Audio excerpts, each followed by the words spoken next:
Welcome to A Celtic State of Mind. I'm Paul John Dykes, and this week I'm joined by the one and only Paddy McCourt.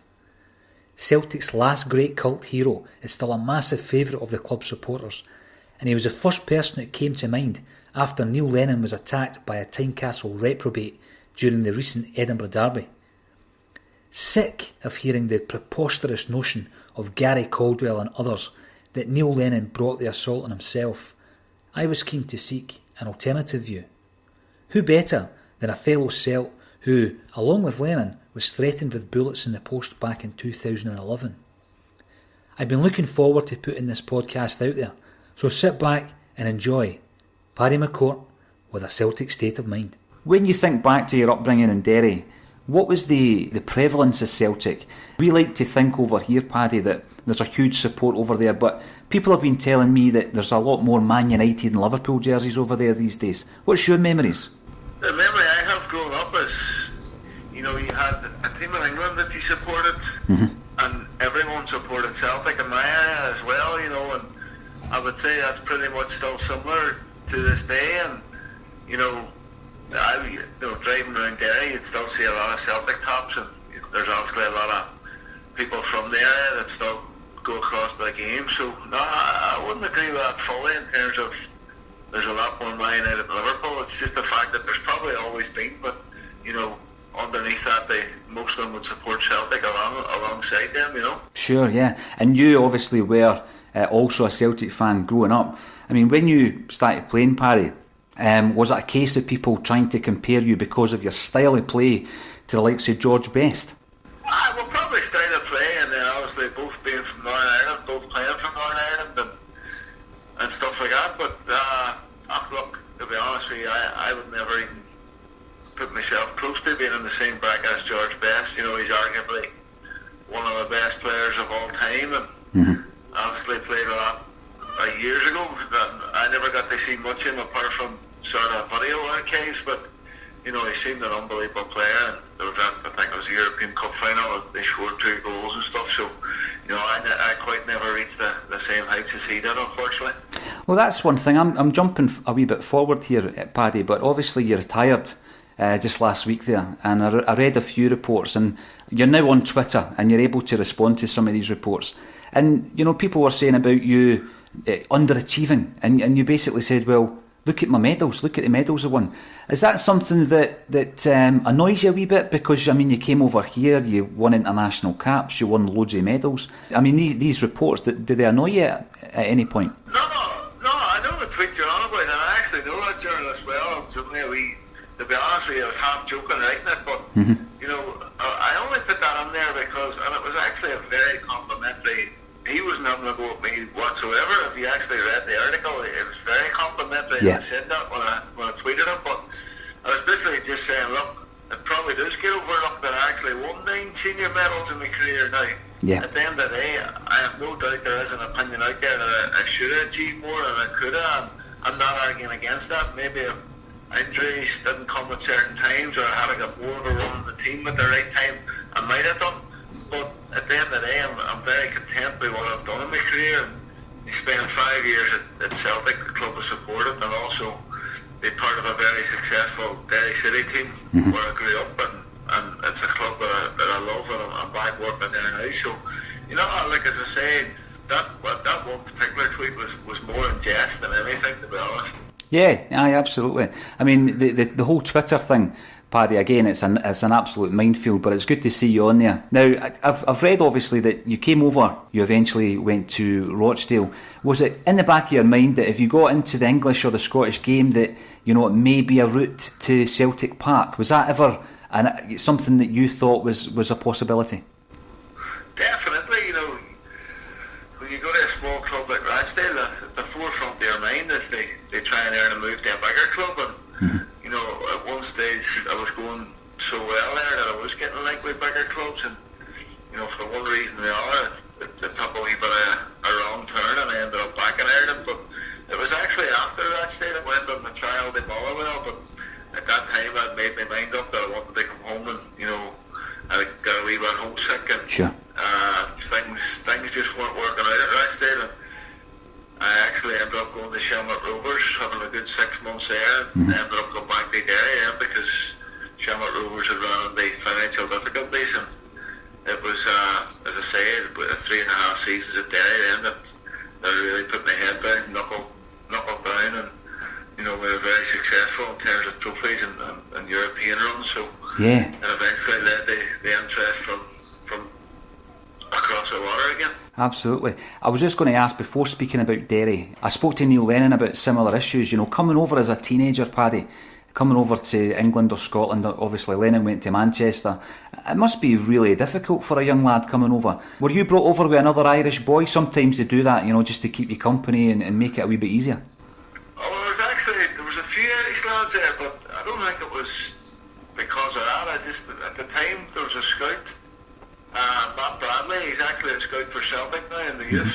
He was doing a bit of work for Rochdale, and he sent me and a friend of mine over, and we ended up both signing. So it was definitely a help to have a friend there. Like the friend at the time was Rory Patterson, who went on to also play for Northern Ireland and have a good career. He was at Plymouth and Derry City and that for a long time, and we looked out for each other, and it was definitely good to have a bit of company, because it's very daunting leaving the house at 16 and a half, 17 to go to England, to a strange town that you don't know. Oh, absolutely. The reason I'm interested in your time at Derry is I actually live in Dunfermline, and obviously I've got a good knowledge of Stephen Kenny from his time at the Pars. Now, I did speak to him when after he'd left Dunfermline, Paddy, and he said that when he left Derry, he tried to bring you over to Dunfermline. Is that something that you were aware of? But as I say, it just wasn't the right timing, and I was really enjoying my time at Derry, and I had just had my first child, and we'd just bought our first house, myself and my wife now, who was my partner at the time, and the uproot and leave again just I wasn't ready for it. I was setting foundations and back home, and eventually then, it was 2 years later that the interest came in then from bigger clubs. It was West Brom were a Premier League at the time, and obviously Celtic were Celtic, so it was a no-brainer then, and no disrespect to Dunfermline, but it probably just wasn't a big enough club for me to leave and go at that time. No, absolutely. I'm pretty sure the locals would have loved it, Paddy, but you've obviously made the right decision, when you look back with hindsight. And I was very interested to hear about how the transfer to Celtic materialised, and how it was actually Dermot Desmond who insisted that we went and purchased you. That's quite an unusual way for you to end up at Celtic Park, but I don't think you were that worried how it happened, were you?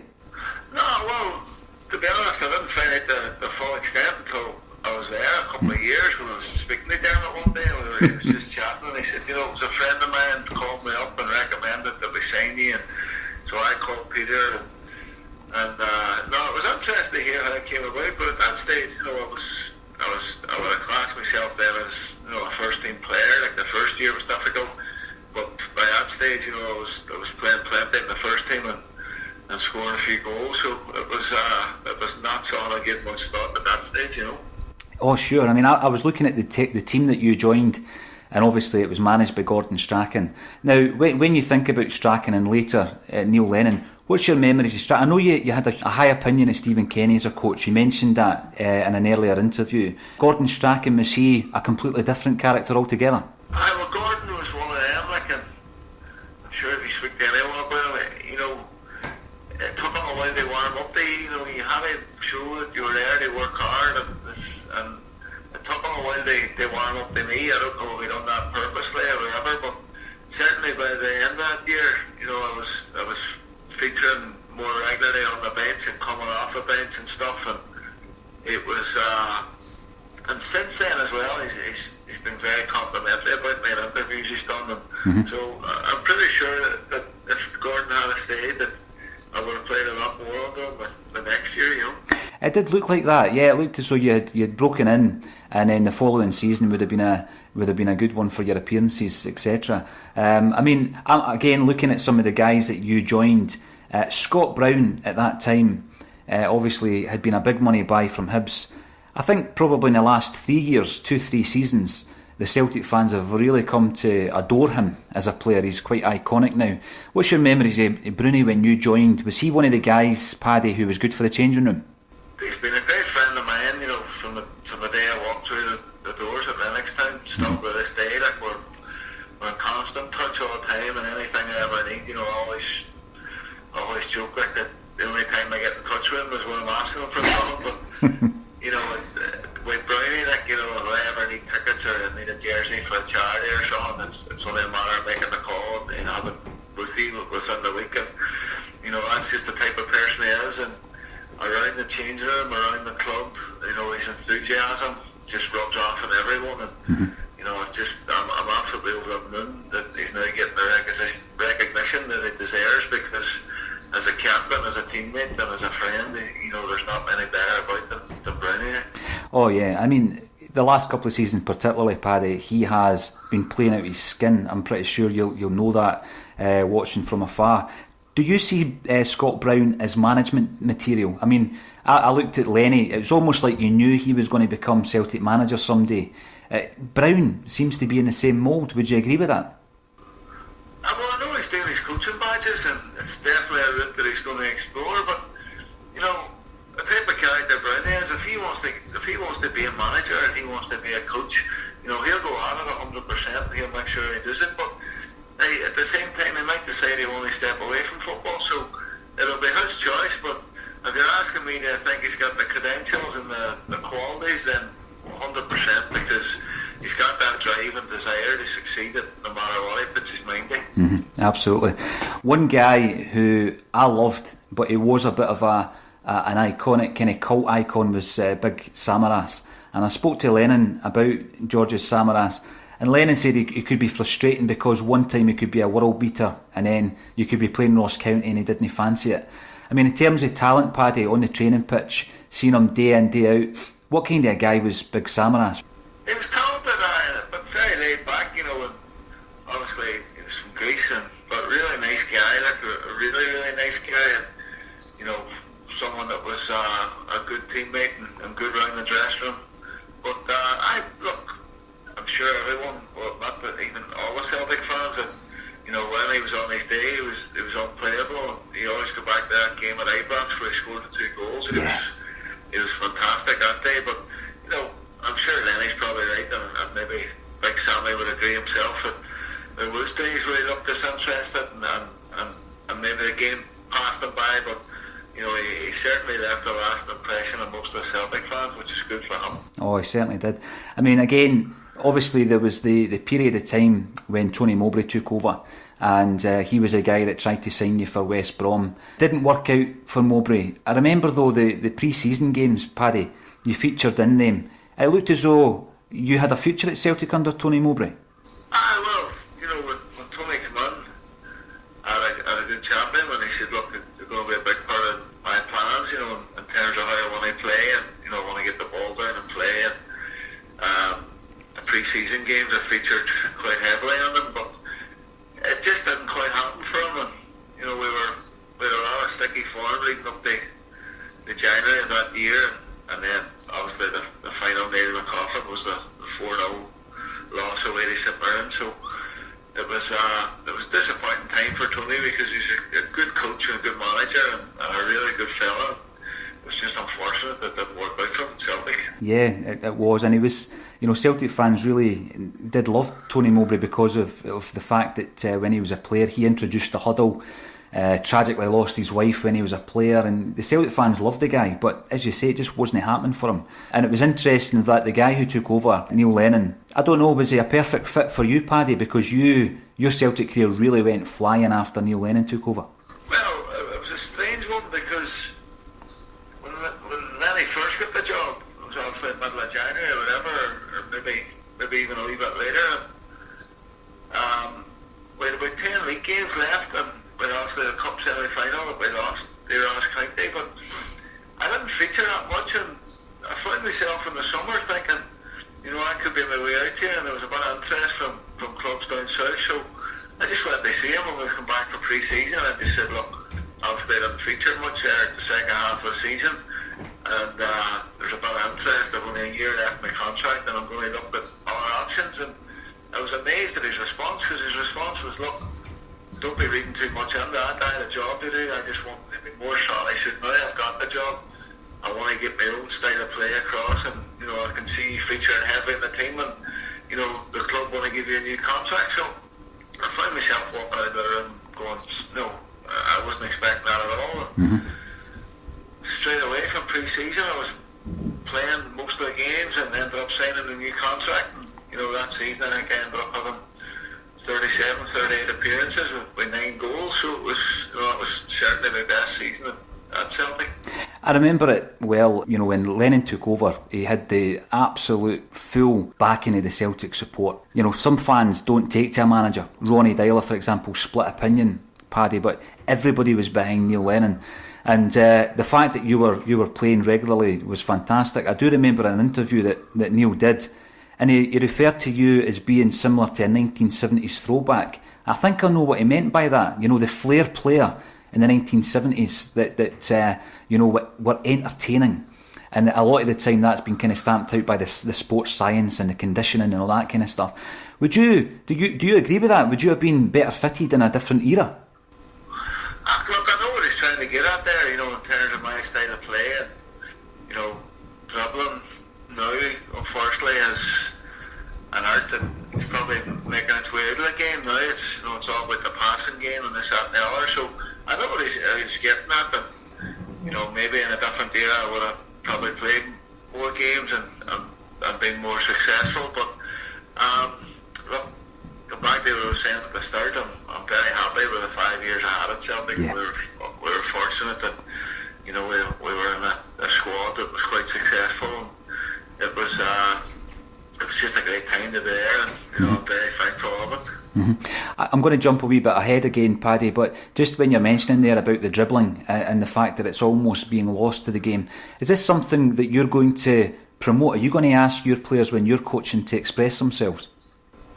Definitely, but I also be very clear to them in terms of you have to go out and practice yourself, especially if it's skills and dribbling and stuff like that. The best way they learn that is by going out and calling off for 4 or 5 of your mates and going to a park with a ball and just enjoy yourself, practice new skills, practice new dribbles, because we train them 2 or 3 days a week, but it's only for an hour and a half, so it's very difficult for us to give them that street side of football where I learned how to dribble and practice different skills that I'd maybe seen on TV the day before. And I never done that at my boys' club. Your boys' club was just basically matches and stuff like that. So it's very important that the young lads take responsibility themselves and just use every spare minute of the day to get out and practice and just keep aiming to be better all the time.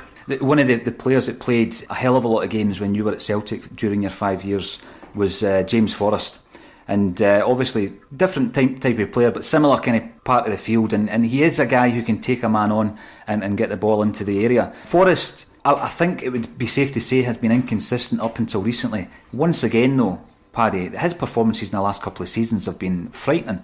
I mean, did you see the potential of that young man when you were at Celtic Park? Without a shadow of a doubt, when he first broke through, it was obviously Neil Lennon that gave him his debut, and he was a big fan of him. And at that time, to be honest with you, I thought Jamesy would have moved on to a bigger club.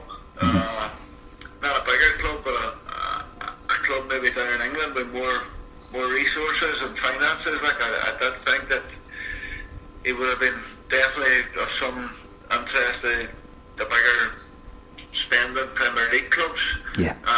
Obviously, he has had inconsistencies in his form due to injuries, and for such a young boy, he did have a couple of years there where he was tortured by hamstring trouble. But whatever he's done now and whatever kind of routine he's doing to making sure that he's fit and training in between games, it's really paying dividends. And that's a big thing that's impressed me with Brendan Rodgers, is the much he's improved the players he's inherited, not only the ones he's brought up, and I think to me that shows an exceptional coach. The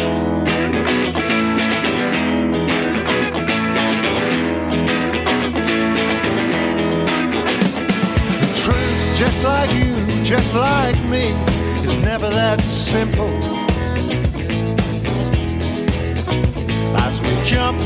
loose and try to untangle all those lies. Did they say just today you and me should try something different?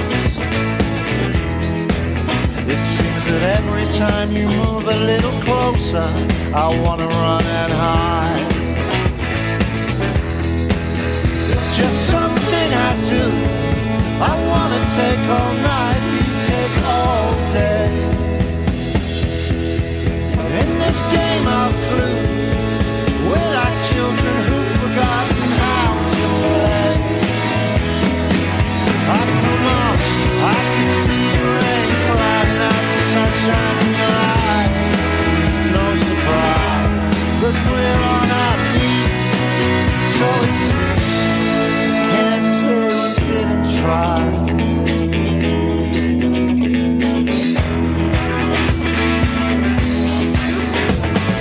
Proof just like you, just like me, never that obvious.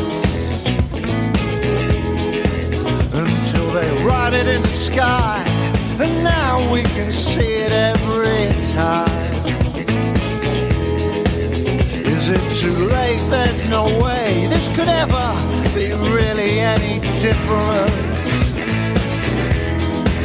It seems that every time you speak in Technicolor, I switch to black and white. Try as I might, it's just the things we do. We wanna take all night, we take all day. In this game for two, we're like children who've forgotten how to play. Oh, come on, I can see rain clouding out the sunshine in your eyes. No surprise that we're on our knees, like it seems. Can't say we didn't try. Can't say we didn't try. Can't say we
That was Don't Say Anything from our featured band Hightown Pirates, who will provide us with this week's musical entertainment before we return to Paddy McCourt. Hightown Pirates' Drying High LP was described by Q magazine as an anthem-laden affair that evokes Arcade Fire's sweet Blood, Sweat and Tears horns and definer moments of Primal Scream's Screamadelica. Follow them on Twitter at Hightown Pirates.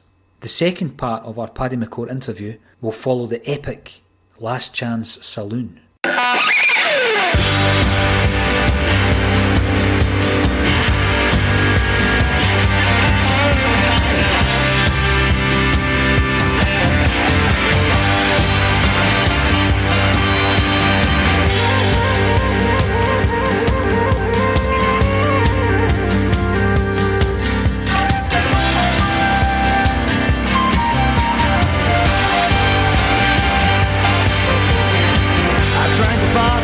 Last chance saloon, spat at the sun, I put holes in the moon, I kissed the feet of the wicked, I nailed the faithful to a cross. Crashed a ride, but my wings took a fall. Could not care less, and I needed to care more. I choked on my words, I saw Dr. Z. Yes, it's insane, but you know that's the game that I like. I quit it as soon as I'm done loving you. I'll be in good shape for that fight.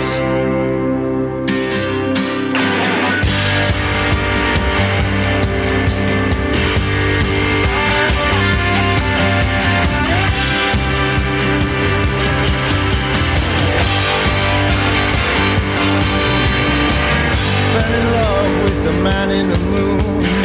Believed his stories about the pin and the spoon. I could see his mouth move, but you never see his eyes. Stripped to the bone, I wore my heart on my sleeve. I stumbled home and I just wanted to leave. I picked the splinters from your eyes till the cold light of day bent my disguise. Yes, it's insane, but you know that's the game that I like. I quit it as soon as I'm done loving you. I'll be in good shape for that fight. Yes, it's insane, but you know that's the game that I like. I quit it as soon as I'm done loving you. I'll be in good shape for the fight.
Saloon.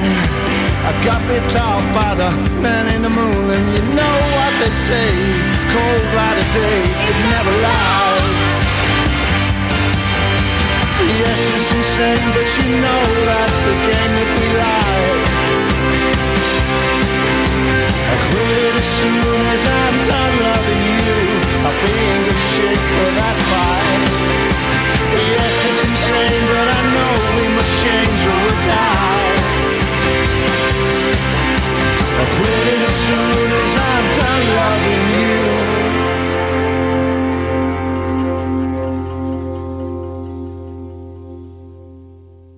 If you go back, Paddy, Neil Lennon, well, I'm going to say he was in the news last week. He's always in the news, but he was in the news last week for a very unsavoury incident at Tynecastle. It brought back memories of 2011 where he was attacked on the sidelines, and that itself followed, you know, the bullets in the post. Absolute scandalous behaviour, sending yourself, your teammate and Neil Lennon bullets in the post. When you found out that Lennon had been attacked again at Tynecastle, Paddy, what was the first thought that came into your mind? Look, it's completely out of order, you know. I was actually there the night that the fan came on and assaulted him by a punch, you know, the fact that people try and then justify this behaviour and say, it's been brought on by himself and this, that and the other. Like, I've sat on the bench when Neil's been manager at Tynecastle or different grounds, and some of the stuff you hear is just, you know, it's not normal, you know. I wouldn't even repeat it, like, 99 times out of 100 he doesn't react and he doesn't say nothing. He's focused on his team. Now, obviously the other night he was possibly getting the same abuse. I'd say more than likely he was. Yeah. And then because the goal was disallowed, he turns, has a little gesture at the fans. It was more of a joke than anything. And then somebody at the end decides to throw a coin, hits him in the face with it, and you know, you've some people going, well, he brings it on himself. I just think it's scandalous, to be honest with you. Yeah, I mean, this is the comment, you know, instantly, Paddy. On the radio, one of his ex-teammates said that, and I was astonished. I was absolutely astonished. And I think it was really brave of Neil Lennon to come out and actually challenge those kind of comments. And he's come out and obviously he's laid it on the line and said, listen, this is happening because of who I am, my background. I'm a Northern Irish Roman Catholic that played with Celtic. I mean, you were involved in that back in 2011. You were targeted.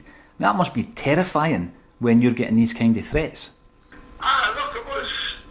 I can't really remember how I felt around the time. I more felt disappointed just that people thought that was okay to do. And like, I never ever felt my life was under threat of anything. You know, I'm not going to sit here and pretend I did, but you know, you're just going, look, this is hassle you don't need. This is headlines that I don't need, and you know, I don't like being on the headlines for the wrong reasons. And thankfully, through my career, I've managed to have most of it with not being in the headlines for the wrong reasons. But look, just disappointment, and I remember my mum and not being quite worried, and that was more annoying for me. And you know, having to speak to her and say, look, it's fine, or there'll be no problem. Like, but you know, go back to the Lennon situation, and it's disappointing because he's had it so much now, and you know, it's not because it's Neil Lennon that I'm backing him up. If it was any manager that could hit me a coin in the fist, you can't condone that behaviour, and you can't turn around and say, he's brought it on himself for this, that and the other. It's not acceptable, because the people who are listening to that then are then feeling this is okay to do, and how are you going to wipe it out of the game if people are actually condoning that behaviour? Absolutely. I mean, it's very interesting, Paddy, you mentioned there, you've had first-hand experiences sitting next to Neil on the bench and actually hearing the kind of abuse he's getting on a regular basis. And the gesture he made to the fans at Tynecastle, it wasn't an aggressive gesture, you know. He's probably felt lucky that the goal was disallowed 4 minutes into injury time, and then they've reacted like that. An absolute scandal, as you say. It needs to be stamped out of the game. Now, obviously, the one thing about yourself, Paddy, is, you know, sitting there at Celtic Park, I always felt every time someone passed the ball to you, everybody in the stadium was expecting you to go on a mazy and do something extremely incredible in a game, turn it around. Surely the expectation of that would have given you a bit of pressure. I can, you know, go back to them times. You're so focused on the game, and it's funny because there's 60,000 people in the stadium, but you don't hear or see any of them really, because you're so focused on the game, and you know, when the ball does arrive at your feet, you've so many different thoughts going through your head, and I think that's what makes the difference between a top player and someone who didn't quite make the level. Is the players who choose the right option in an instant and make the right decisions are players that eventually go on to play at the higher levels. And as I say, you're so focused on trying to make them right decisions, and you sort of don't hear any of the crowd, or you forget they're even there. And you know, you just trying to focus on trying to either create or score a goal or just make a positive contribution by making the right decisions during them crucial periods. Mm-hmm. I mean, looking back on your career, Paddy, I don't think you scored a bad goal for Celtic, if there is such a thing. Every single goal seemed to be an amazing run through the defence and slotting it away. I particularly remember the game against St Pauli. Remember we went over to play the centenary game against St Pauli, and you scored an incredible goal that night as well. I mean, that's obviously been something that you've been known for throughout your career. And I watched with interest last week when your career came to an end. How are you feeling about that? At the minute I'm fine with it. You know, it's a decision I made in the summer that this was going to be my last season, and you know, big part of that was obviously the new role that Derry City have taken on in terms of being head of the youth academy. So that's a very time-consuming job, and they try and still play while doing that job. It would be very, very difficult, and I just felt that, you know, I wanted to go into this role with 100% commitment, and you know, that was a big decision on why I decided to retire, because you know, physically and fitness wise, injury wise, I could easily play another 2 or 3 seasons, but it was just a decision based on a career decision, really, more than anything. Mm-hmm. Well, what we're hoping is that we'll see a lot more of you over here, obviously at Celtic Park, but also coming over and sharing some of these incredible memories that we've been discussing today. I watched an interview with you recently. It was hilarious, you know, just talking about some of the anecdotes and some of the guys you've known in the game. We're hoping to have you over here to do some kind of events. What's your plans for that, Paddy? Well, I'm actually over in Glasgow now at the start of January. I'm playing in that Star Sixes and the SECCs, and you know, with me being still playing right up until last week there, it's been very difficult to get back. I've only been back twice in the 5 years, so you know, I have been asked to come back a lot of times for certain things, and I just haven't been able to do it. But you know, now that I'm retired from playing, then I hope to get back a lot more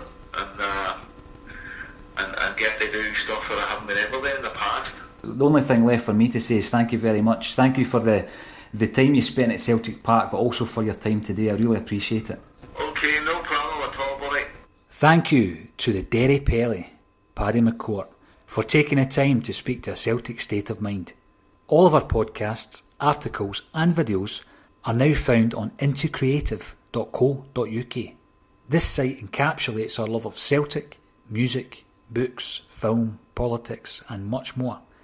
Pay us a visit, check out our shop for merchandise and contribute your working ideas to the site. You may have noticed that I've taken my Celtic Q&As on the road over the last couple of years, where I have been lucky enough to chat on stage with the likes of Neil Lennon, Chris Sutton, Tom Boyd, Jackie McNamara, Simon Donnelly, Jim Craig and Willie Wallace, amongst others. In January 2019, I will be in conversation with this week's guest, Paddy McCourt, for 2 dates. First up is Clark's Bar in Dundee on the 30th of January, and the following night I'll be joined by the Derry Pele at Walkabout in Glasgow. Tickets are £20, and there are also a limited number of VIP meet and greet passes. Get them in time for Christmas on Eventbrite. You can also find the links on Twitter at Paul Dykes and Longest40 Green. Paddy McCourt can be booked for your event or Celtic Supporters Club by contacting Brian at Epic on 077 893 73242. You can also contact Brian on Twitter at MakeYoursEpic. As always, thank you for listening. Join us again next week, where we'll have another guest with a Celtic State of Mind.